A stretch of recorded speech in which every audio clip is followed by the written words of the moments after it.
Gerald Hoffman just handed 7 years of my perfect work to his 24-year-old daughter who'd been here 3 months. My name is Austin Walsh. I'm 48 years old, and I'd just watched my boss choose blood over merit. The conference room smelled like stale coffee and broken promises. Sophia's going to do great things as our new regional operations director, Gerald announced, like he was doing us all a favor. Everyone clapped politely. I clapped too, because that's what you do when your boss destroys your career in front of your co-workers. Sophia stood there beaming like she'd earned something more than a college diploma and daddy's last name. 20 years in the Navy taught me about earning respect through competence. Gerald was teaching his daughter something different entirely. The whole time I'm thinking about my daughter Casey, 18 years old, starting college in the fall. Casey's first tuition bill, $15,000 due in August. My alimony, $12,200 every month. At 48, with college payments looming and a mortgage that doesn't care about workplace politics, most men would shut up and take it. Gerald kept talking about fresh perspectives and new energy. Austin's been invaluable helping Sophia learn the ropes, he said, like that somehow made it better.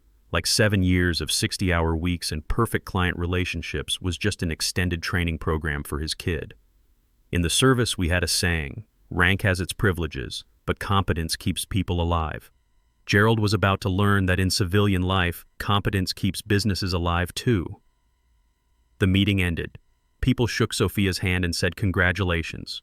I packed up my notebook and headed for the door, moving slow because my head was spinning. Not from shock, I'd seen this coming for weeks. What hit me was the clarity. Like when you've been trying to solve a problem for months and suddenly the answer's obvious. Gerald caught my arm. Austin, stick around a minute.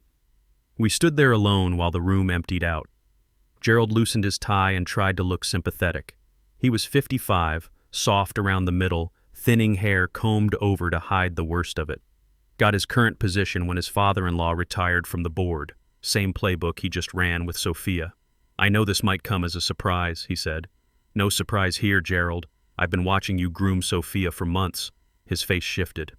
Well, she brings a lot to the table. Fresh thinking, new approaches. What do I bring to the table? Experience, stability. Those are valuable too. Valuable enough to train your replacement. Not valuable enough to get promoted myself. Look, Austin, this wasn't personal. The board wanted someone with vision. Right. Vision. I looked at him for a long moment. In the Navy, we called that different things depending on whether it worked or got people killed. Gerald didn't appreciate the military reference. The point is, we're moving forward. I need you to help Sophia transition into her new role. Of course you do. I walked back to my desk thinking about the last 7 years. Started at Iron Gate Industries right after my divorce was final. Needed steady work and a fresh start. Industrial equipment distribution seemed solid enough. Boring work that paid $72,000 and let me focus on rebuilding my life. Gerald hired me himself back then. Said they needed someone with my background. 20 years in the Navy teaches you logistics, he said. Discipline, leadership. We're growing fast and need experienced people. I became that experienced person. Worked weekends when shipments ran late. Handled emergency calls at 2 a.m. when clients had equipment failures across 4 states. Built relationships with suppliers from Phoenix to Miami. My performance reviews were perfect every single year. Gerald always smiled, always promised bigger things. Your management material, Austin. Just be patient. Patient. 20 years of military service teaches you patience, but it also teaches you when patience becomes stupidity. The first hint of trouble came 6 months ago when Gerald mentioned his daughter might join the company. Smart girl, he said. Just graduated with a business degree. I figured she'd start at the bottom like everyone else. Learn the business from the ground up. But Sophia didn't start at the bottom. Started in the office next to Gerald's with the title Operations Specialist and a salary I could only guess at. Gerald introduced her around like visiting royalty. She's here to observe our processes, he said. Learn how we do things. Sophia observed by sitting in on my client calls and taking notes while I explained vendor negotiations. Asked questions that showed she had no idea what we actually did. What's the difference between just-in-time delivery and standard shipping? Why do we need backup suppliers? Why can't clients just order everything at once? But she was polite and eager, said yes sir and thank you like her parents raised her right. I trained her because that's what you do. Help the new person. Even when the new person's last name is Hoffman and her daddy signs your paychecks. Even when you start to suspect where this is heading. I knew for sure 3 weeks ago. Stayed late finishing quarterly reports, going through vendor performance data. Office was empty except for the cleaning crew. Went to get coffee from the break room and heard voices coming from Gerald's office. Door was cracked open and sound carries better than people think. The board's going to ask questions, Gerald was saying. Sophia's only been here 3 months. That was Charles Bennett from corporate. You said Austin was ready for the promotion. Austin's solid, Gerald replied, but Sophia's family, and she's got the degree. Board likes fresh blood. What about Austin's experience? Gerald actually laughed. Austin's a good worker. Reliable. But he's not executive material. He'll keep doing what he's doing, make good money. Everyone wins. I stood in that hallway for maybe 30 seconds listening to them plan my future. Sophia would get old Henderson's position, the same position I'd been working towards since 2019. I'd train her, support her, and pretend to be grateful for the opportunity. Austin won't cause problems, Gerald continued. He's got responsibilities, college tuition coming up, alimony payments. He needs this job. He'll play ball, like I was some kind of team mascot instead of a professional with 20-plus years of experience. In the Navy, we had another saying, respect is earned, not inherited. Gerald was about to get a lesson in both. I walked away quietly, went back to my desk, saved my work, and left. Drove home in silence. Couldn't sleep that night. Kept thinking about Gerald's words and my ex-wife's voice from years ago. You're too passive, Austin. You let people walk all over you. Maybe she was right. But 20 years of military discipline teaches you the difference between being passive and choosing your moment. Gerald thought he had me figured out, thought I'd stay quiet because of my bills and responsibilities. He was about to find out how wrong he was.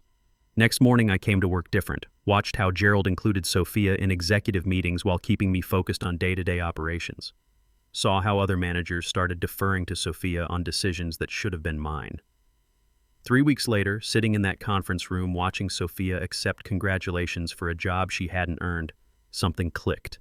I opened my laptop and started typing my resignation letter. Hands were steady, head was clear. For the first time in months, I knew exactly what I was going to do. I submitted my resignation at exactly 4:30 p.m. on Friday.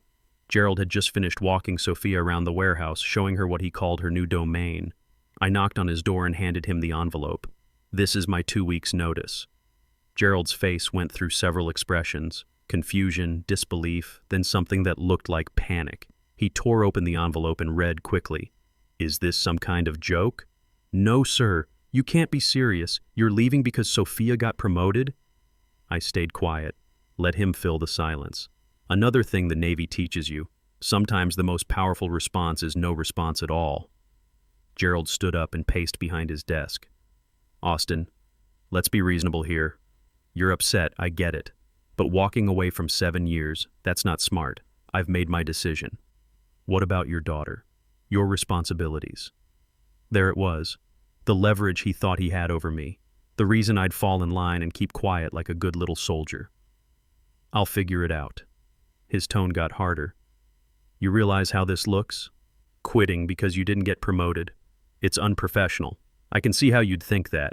I won't give you a good reference, you understand? No company's going to want someone who throws tantrums. 7 years of perfect performance and now I was throwing tantrums. 7 years of staying late and working weekends and handling emergencies, and now I was being unprofessional. That's your choice, Gerald. He sat back down and tried a different approach. Look, I like you. You're good at what you do, but Sophia brings vision, innovation, the future of this company. And what do I bring? Experience. That's valuable too, just not valuable enough to promote. Don't do this, Austin. Take the weekend. Think it over. Come back Monday and we'll pretend this conversation never happened. He actually believed I would back down, believed that threatening my reference would make me fold like a bad poker hand. I'll finish my 2 weeks, train Sophia on anything she needs to know. Gerald's face darkened. You think Sophia needs training from someone who quits when things don't go his way? She'll need to understand the vendor contracts, supply chain logistics, emergency protocols, unless you plan to figure all that out yourself. That hit home. Gerald knew he didn't understand the technical side. Neither did Sophia. They needed me for at least 2 more weeks and we all knew it. Fine, 2 weeks. but don't expect any favors after that." I nodded and headed for the door. "Austin," Gerald called after me, "you're making a mistake. A big one. Maybe. But it's my mistake to make." Monday morning brought reality. I arrived early as usual and found Sophia already at her desk looking overwhelmed. She had spreadsheets open on 3 monitors and was frantically taking notes from vendor emails. "Morning, Sophia. How's the transition going?"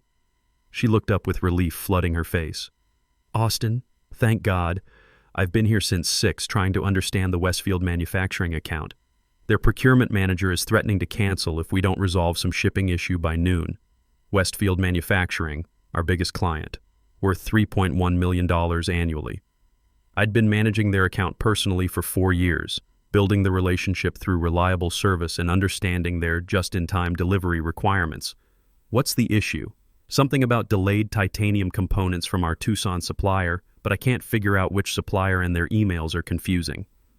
I looked at Sophia's screen. She was staring at supplier contracts that had nothing to do with titanium components. She had Westfield's email open, but she was also looking at contracts for completely different materials. She was drowning. "Did your father brief you on the Westfield relationship? He said you'd handle the transition, but then he mentioned your situation, and I thought maybe I should figure it out myself. Show initiative. My situation. That's what they were calling it now, like I was some kind of problem to be managed instead of the guy who'd been keeping their biggest client happy for 4 years. I spent the next 3 hours walking Sophia through the Westfield relationship, explained their just-in-time delivery requirements, why they needed components within 4-hour windows, how their production line would shut down if we missed deadlines. Showed her the backup supplier network I'd built over years of careful relationship building. "This is incredibly complex," Sophia said as we finished resolving the crisis. "How do you keep track of all these moving parts?" "Experience and good documentation. Could you show me your documentation system?" That's when I realized something important. Gerald hadn't just promoted Sophia without preparation. He'd promoted her without understanding what the job actually required. I spent my lunch break making phone calls. Word travels fast in industrial logistics, and people were already hearing about changes at Irongate. Some were concerned about continuity. Others were curious about new opportunities. "Austin," said Patricia Westfield, the procurement manager who'd threatened to cancel that morning. "I heard rumors about management changes. Please tell me you're still handling our account for the next 2 weeks. After that, Sophia Hoffman will be your primary contact." Silence on the line. "Hoffman? As in Gerald Hoffman's daughter?" "That's right. Jesus, Austin. That girl called me this morning asking questions that made no sense. I thought she was new to the team, not replacing you. She's eager to learn. I don't have time to train Irongate's management. We've got production schedules to meet. If your company can't provide competent service, we'll find someone who can." That conversation repeated itself with 3 other major clients: Copperfield Manufacturing, Border States Equipment, Atlantic Steel, all saying the same thing, all asking the same question. What the hell was Gerald thinking? By the end of the day, I had a clear picture of what would happen after I left. Sophia would struggle with accounts she didn't understand. Clients would get frustrated with delays and mistakes. Gerald would panic and try to micromanage operations he'd never bothered to learn. But that wasn't my problem anymore. Tuesday morning, Gerald called me into his office. He looked tired, stressed, like a man who'd been awake all night realizing he'd made a terrible mistake. "Austin, I've been thinking about our conversation Friday. Maybe we were hasty. Maybe there's room for both you and Madison in management." "Sophia," I corrected. "Right, Sophia. The point is, maybe you could be associate director. Sophia's second in command. You'd handle the technical side, she'd focus on strategic planning. Associate director. A made-up title that meant doing the same job for the same pay while pretending Sophia was my boss, while training her to do what I should have been promoted to do myself. That's generous, but I'll stick with my original decision." Bob's face hardened. "You're going to regret this, Austin. I promise you that. Maybe. But I'm done living in fear of your promises." By Wednesday, I had 3 job interviews scheduled. My plan went beyond simply leaving Irongate. I'd spent 7 years building relationships in the Southeast industrial supply chain. Those relationships were mine, not the company's. In the Navy, we learned that loyalty flows both ways, up and down the chain of command. Gerald had broken that chain. My first interview was Thursday morning with Summit Industrial Group in Tampa. Their regional manager, Preston Clark, had been trying to poach me for 2 years. "Austin," Preston said as we shook hands in his office, "I heard through the grapevine that you might be available. Word travels fast. It does when good people become available, especially people with your client relationships and technical expertise." Preston offered me Regional Operations Director, the exact title Gerald had given to Sophia. The salary was 30% higher than what I'd been making at Irongate, from $72,000 to $95,000. The benefits were better, and most importantly, they wanted me to bring my network with me. "We've been trying to break into the heavy machinery component market," Preston explained. "Your relationships with Westfield, Copperfield, and Atlantic Steel would be invaluable. It was standard practice. Clients followed account managers they trusted, especially in a relationship-based business like industrial supply. I hadn't signed a non-compete agreement, and the clients were free to choose their suppliers. I'd need to give Irongate my 2 weeks' notice, of course." "Professional courtesy." Preston smiled. "Though I suspect they might release you early once they understand the situation." Preston was right about that. Friday afternoon, Gerald called me into his office again. Sophia sat in the corner looking miserable. Word of my Thursday interview had reached them. "I hear you're interviewing with competitors," Gerald said. "I'm exploring opportunities while serving my notice period, while you're still employed here. That's a conflict of interest. I haven't shared any proprietary information. Your client relationships are proprietary. My client relationships are personal. I built them over 7 years of professional service." Gerald's face was red now. "Those clients belong to Irongate Manufacturing. You take them with you and we'll sue you for everything you're worth." Sophia spoke up from the corner. "Dad, maybe we should—" "Shut up, Sophia." Gerald didn't take his eyes off me. "You walk out that door and try to steal our clients, I'll make sure you never work in this industry again." I stood up slowly. 20 years in the Navy teaches you to stay calm under pressure. Gerald, I've given you 7 years of my life. Perfect performance reviews. 60-hour weeks. I trained your daughter to take the job you promised me. I've been nothing but professional through this entire process. I'm protecting my business. I'm finishing my 2 weeks and moving on to a better opportunity. What happens after that depends on how your daughter handles the transition." Gerald leaned back in his chair. "We'll see about that." I walked to the door and turned back. "Sophia, if you need help with anything over the next week, just ask. Despite what your father thinks, I want you to succeed." Sophia nodded gratefully. Gerald glared. I spent my last week at Irongate documenting everything Sophia would need to know. Not because Gerald deserved it, but because Sophia was 24 years old and had been thrown into an impossible situation. The people who depended on our supply chains deserved better than chaos. On my final day, I cleaned out my desk, said goodbye to coworkers who'd become friends, and handed Gerald my security badge. "This isn't over," he said. "For me it is." I walked out of Irongate Industries feeling lighter than I had in years. Gerald thought he was punishing me.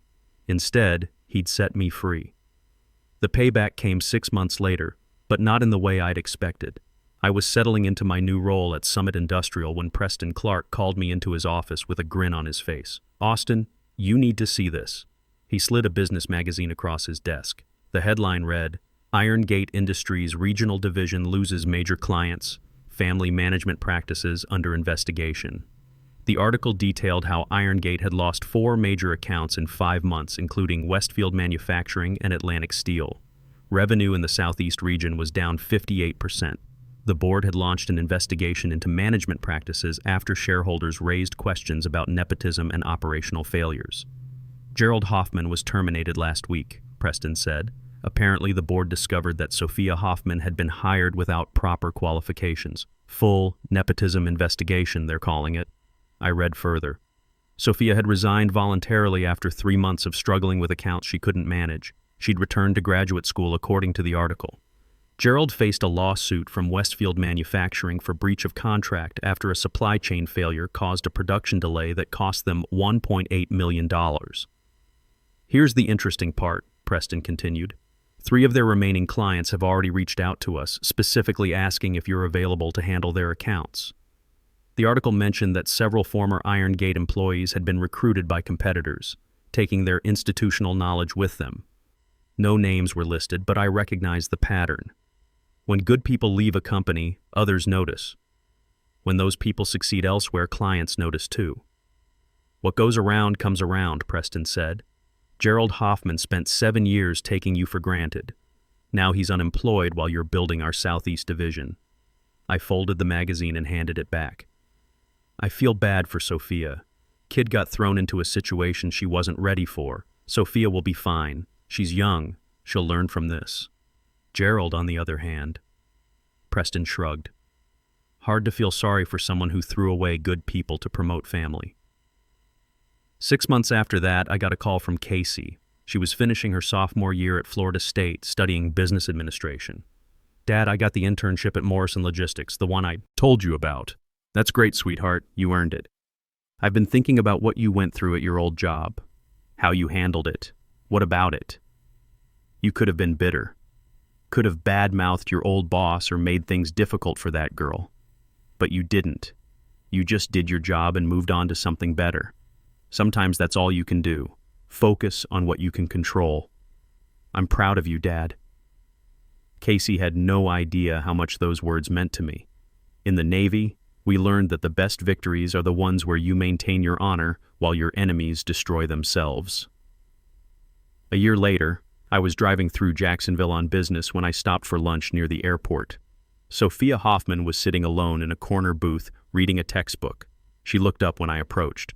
Austin, what are you doing here? Business trip. Mind if I sit? She gestured to the seat across from her. The textbook was Supply Chain Management. She looked older, more serious. The entitled college graduate was gone, replaced by someone who understood what hard work meant. Back in school, master's program at Florida State. Supply chain focus. She smiled ruefully. Figured I should actually learn what I was supposed to be doing. That's smart. I wanted to thank you, Sophia said, for how you handled everything. You could have hung me out to dry, but you didn't. You tried to help me succeed even after after everything. You were in an impossible situation. Dad still blames you for everything, says you sabotaged the company. I sipped my coffee. What do you think? Sophia closed her textbook. I think I was 24 years old with a business degree and no real-world experience. I think Dad gave me a job I wasn't qualified for because I was family. And I think you spent 7 years earning a promotion that should have been yours. We sat in comfortable silence for a moment. I'm sorry about how everything went down, Sophia said. You deserved better. We both did. But sometimes things work out the way they're supposed to.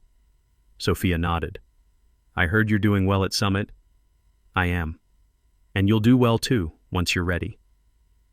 I paid for both our lunches and shook Sophia's hand before leaving. She was a good kid who'd been used as a pawn in her father's game. 6 months later, Gerald filed for bankruptcy after losing his wrongful termination lawsuit against Iron Gate's board of directors. The legal fees and judgment had wiped out his savings. Sophia graduated with honors and landed an entry-level position at a logistics company in Miami, where she spent 2 years learning the business from the ground up before earning her first real promotion. The daughter had learned what the father never understood, that respect and advancement must be earned, not inherited. Last month, Casey graduated from Florida State summa cum laude, called me crying with joy about her job offer from a Fortune 500 company. Full benefits, signing bonus, the works. 20 years in the Navy taught me that sometimes you win by knowing when to walk away and when to stand your ground. Gerald learned that lesson too late. Sometimes the best revenge is simply walking away and building something better. Casey graduated debt-free, launched her career on merit instead of connections, and learned that integrity matters more than shortcuts. That's what matters most. That's the real victory.